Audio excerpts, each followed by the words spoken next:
ఈ ఫిలిప్పీ సంఘములో వాక్య సేవకులైన అధ్యక్షులు ఉన్నారు. వాక్య సేవకులకు పరిశుద్ధులకు సేవలు అందించే పరిచారకులు కూడా ఉన్నారు. ఈ సంఘములో పరిశుద్ధులు ఉన్నారు. వాక్య సేవకుల దగ్గర నుంచి వాక్య సంబంధమైన సేవలు పొందుకొని, పరిచారకుల దగ్గర నుంచి అన్ని రకాల సేవలు పొందుకొని యేసు ప్రభు యొక్క సారూప్యములోకి ఎదగడానికి ప్రయత్నం చేస్తున్న పరిశుద్ధులు ఈ సంఘములో ఉన్నారు. 3 మాటలు గమనించండి. ఈ చర్చిలో షెపర్డ్స్ ఉన్నారు, ఈ చర్చిలో సర్వెంట్స్ ఉన్నారు, ఈ చర్చిలో సెయింట్స్ ఉన్నారు. ఈ సంఘములో వాక్య సేవకులైన అధ్యక్షులు ఉన్నారు, ఈ సంఘములో పరిచర్య చేసే పరిచారకులు ఉన్నారు, ఈ సంఘములో అందరి సేవలు అందుకునే పరిశుద్ధులు ఉన్నారు. అందుకే పౌలు అంటాడు, మీరు నాకు ప్రియమైన వారు, మీరే నాకు అతిశయము, మీరే నాకు కిరీటం. సంఘం అంటే ఎవరుండాలో వారున్నారు మీ సంఘంలో అన్నాడు. సంఘం ఏ పని మీద ఉండాలో ఈ సంఘం ఆ పని మీదనే ఉంది. సంఘం ఏ పని మీద ఉండాలి అంటే యేసుప్రభు వారు వెళుతూ చెప్పాడు సంఘానికి ఒక ఆదేశం, దాని గ్రేట్ కమిషన్ అన్నా. మీరు సర్వలోకమునికి వెళ్ళి సర్వ సృష్టికి సువార్తను ప్రకటించండి, నమ్మిన వారికి బాప్తిస్మం ఇయ్యండి అన్నాడు. సమస్త జనులను శిష్యులుగా చేయండి. యేసుక్రీస్తు యొక్క బోధలు ఏదైతే వారు విన్నారో అది ఇతరులకు బోధించమని కూడా ఆయన ఆదేశించాడు.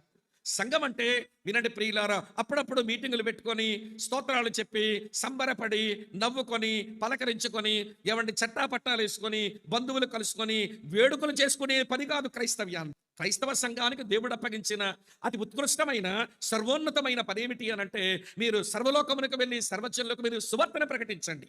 ప్రియులారా, ఈ రోజున క్రైస్తవ సంఘం సువార్త పనిలో ఎంత వెనకబడిందో నేను మీకు వేరుగా చెప్పనక్కరలేదు. నాకు అప్పుడప్పుడు బాధేస్తూ ఉంటుంది. ఎరిగిన వాళ్ళ ముందే ఎంతకాలం అని చెప్పుకుంటాము. యేసు ప్రభు మాటలు తెలియవా? మళ్ళీ ఆ పాటి దానికి ప్రత్యేకమైన కూడుకులేంటి, మా పాటి బోధకులు పిలవడం ఏంటి, మీ వచ్చిన వాళ్ళం ఎరిగిన వాళ్ళకే మాట్లాడుకుంటున్నాం ఏంటబ్బా అని బాధ అనిపిస్తుంటుంది. యేసు ప్రభువు నిజమైన దేవుడని ఒక్కసారి కూడా వినని ప్రజలు కోట్ల మంది లోకములో ఉంటుండగా యేసును గురించి మరొక ప్రసంగం వీళ్ళకి చెప్పే పని నాకెవడిచ్చాడు, వినే హక్కు మీకు ఎవడిచ్చాడు అనిపిస్తుంది. సంఘముగా మనం ఏ పని మీద ఉండాలో ఆ పని ఎప్పుడో మర్చిపోయాం మనం. నేను అందుకే ఒక మాట అంటుంటాను, సువార్త చెప్పని సంఘం అది ఒక చచ్చిన సంఘం, డెడ్ చర్చ్. ప్రోగ్రామ్స్ ఉంటే ఉండొచ్చు, పైసలుంటే ఉండొచ్చు, మనం అన్ని పనులు చేసుకుంటే చేసుకోవచ్చు, కానీ సువార్త చెప్పని సంఘాలు అవి చచ్చిన సంఘాలే. యేసు దేవుడని ఎరగని ప్రజలు కొట్టుమిట్టాడుతున్నారు. పాపక్షమాపణ ఎలా వస్తుందో తెలియదు, మంచిగా జీవించడానికి శక్తి ఎలా దొరుకుతుందో తెలియదు, పరలోక రాజ్యానికి ప్రవేశించని ఎట్లనో తెలియదు. బోధ చెప్పేవాళ్ళు ఎవరు లేక అల్లాడిపోతున్నారు బయట లోకంలో. మనం చెప్పవలసిన మాటలు మనం చెప్పలేదు గనక వేరొక మాటలు విని వారు మభ్యపడి మోసగించబడి నరకానికి ప్రయాణం చేస్తున్నారు.